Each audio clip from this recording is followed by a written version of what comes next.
Hi, I'm Edgar Scott, and it's my privilege to read to you from Chapter 13 of my upcoming novel, Ch13. As the car worked its way through traffic, it occurred to Brian, perhaps he should be frightened. It was unusual for staff to request a meeting with management. Perhaps Ch13 was dangerous. For a moment, fear passed through Brian, but it went out the other side. Brian found himself laughing again. Ch13 didn't know what it really was. It couldn't do anything, and any sort of outbursts could be easily handled by having it sent to the clinic for mental examination, which would not go well for Ch13. They would literally slice it up. Brian gave himself a deadline of bedtime to decide where to meet Ch13. Certainly it wasn't going to be his home, and Brian didn't think it would be safe for him to go to Ch13's home. He shuddered when he thought of going that far underground. The whole thing was claustrophobic to him. What if the power went out? What if the elevator didn't work? What if he couldn't get out? He'd be buried under the ground with all those staff who would not be looking for him. He shouldn't be there, and he could get trampled by their blind obedience. The car left the city, and he was zooming through the crumple zone. Brian didn't live in the best neighborhood. He certainly was not affluent enough to afford to live in a big house with grass and room for cars that didn't drive themselves.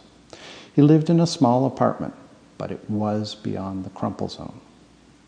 Brian had never believed the rumor that the crumple zone had been created by some toxic event that had happened in the city, and that if you lived there, you got sick and died.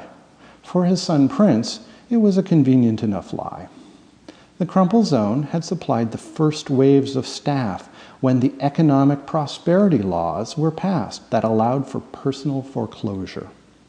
When those laws were put into place, it was like a chain reaction.